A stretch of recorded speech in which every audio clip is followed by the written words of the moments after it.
शिवसेनेत बंड झाल्यानंतर गुवाहाटीचा खर्च कुणी केला होता असा सवाल आदित्य ठाकरेंनी केला. याला उत्तर देताना गुवाहाटीचा खर्च मी केला होता असं विधान करणारे शिंदे गटाचे आमदार म्हणजे संजय गायकवाड. सुरुवातीपासूनच संजय गायकवाड यांची कट्टर हिंदुत्ववादी नेता अशी ओळख राहिली. ते नेहमीच त्यांच्या वादग्रस्त विधानामुळे चर्चेत येत असतात. नुकताच त्यांनी पोलीस खात्यातील अधिकाऱ्याला गाडी धुवायला लावल्याचा जो कथित व्हिडिओ होता तो मोठ्या प्रमाणात व्हायरल झाला. नंतर त्यांनी त्यावर स्पष्टीकरण देखील दिलं होतं. बंडात शिंदेंना साथ दिलेले गायकवाड यंदा देखील विधानसभा निवडणुकीला उभे राहतील, पण ते जिंकून येतील का हे मात्र सांगणं सध्या अवघड आहे.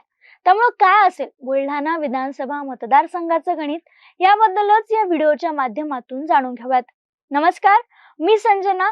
टाइम्स ऑफ डेमोक्रेसीच्या आखाडा विधानसभा या स्पेशल सिरीज मध्ये आपलं स्वागत. सातपुड्यांच्या पर्वतरांगांच्या टोकावर वसलेलं आणि अतिशय सुंदर व राहण्यायोग्य शहर म्हणजे बुलढाण्याची ओळख आहे. हाच बुलढाणा मात्र विकासामध्ये मागास आहे. जिल्ह्यातला मतदार हा प्रामुख्यानं शेतीवर अवलंबून आहे. मात्र शेतीवर आधारित एकही प्रकल्प जिल्ह्यात नसल्यानं त्या मार्केट भावानं शेतकऱ्यांना आपला माल पडलेल्या किमतीत विकावा लागतो. बुलढाणा विधानसभा मतदारसंघाची निर्मिती 1962 साली झाली. त्यानंतर जवळपास 8 वेळा काँग्रेस तर 5 वेळा शिवसेनेनं या विधानसभा मतदारसंघात वर्चस्व गाजवलं. बुलढाणा तालुका आणि मोताळा तालुका यांचा मिळून बनलेला मतदारसंघ म्हणजे बुलढाणा विधानसभा मतदारसंघ. आतापर्यंतच्या निवडणुकांवर जर नजर टाकली तर 2009च्या विधानसभा निवडणुकीत द्रुपदराव सावळे आणि विजय शिंदे यांच्यात लढत झाली आणि 2009ला विजय शिंदे हे शिवसेनेकडून आमदार झाले.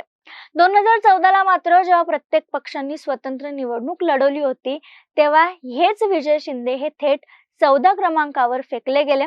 2014ला काँग्रेसच्या हर्षवर्धन सपकाळ यांचा विजय झाला, ते आमदार झाले आणि त्यावेळी मनसेत असणारे संजय गायकवाड दुसऱ्या क्रमांकावर राहिले होते. 2019ला याच मनसेत असणाऱ्या संजय गायकवाड यांनी शिवसेनेत प्रवेश केला. त्यावेळी सध्या देखील इच्छुक असणारे जालिंदर बुधवंत हे इच्छुक होते, पण जातीपातीच्या राजकारणात मराठा उमेदवाराला प्राधान्य देत संजय गायकवाड यांना 2019च्या वेळी तिकीट देण्यात आलं आणि संजय गायकवाड हे निवडून आले.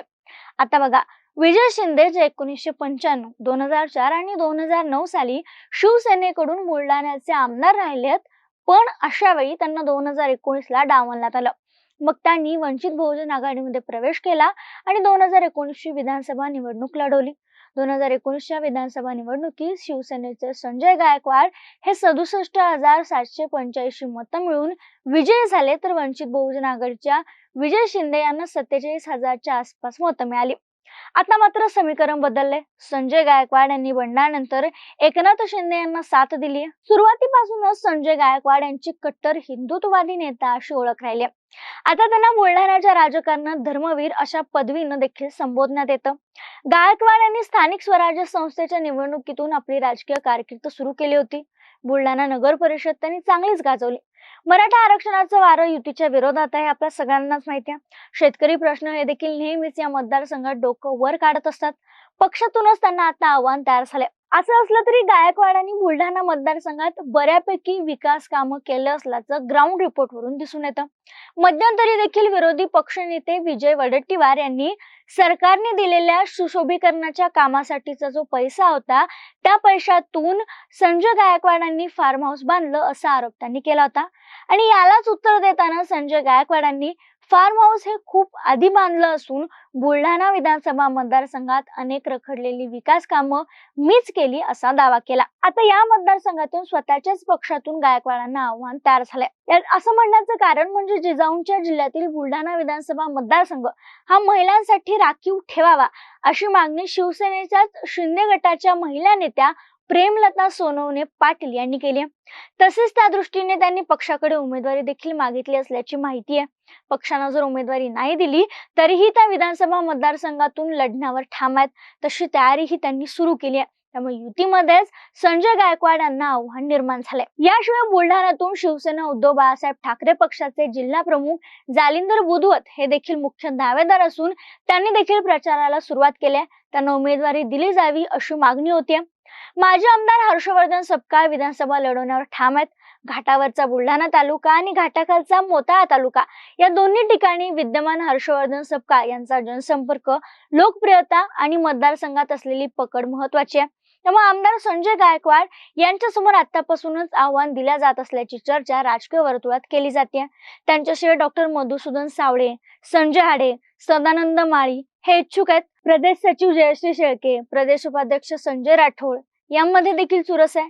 मिलन आंबेकर यांनीही जिल्हा समितीकडे अर्ज केला. त्यामुळे आता कोण गायकवाडांविरोधात दंड थोपटणार हे पाहावं लागणार आहे. दरम्यान बुलढाण्यात काय होईल? गायकवाडांचं हिंदुत्व, विकास कामं की त्यांनी केलेले बंड?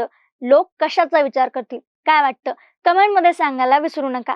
व्हिडिओ आवडला असल्यास नक्की लाईक, शेअर करा आणि अशाच व्हिडिओसाठी आठवणीनं टाइम्स ऑफ डेमोक्रेसी TOD मराठीच्या YouTube चॅनलला सबस्क्राईब करा.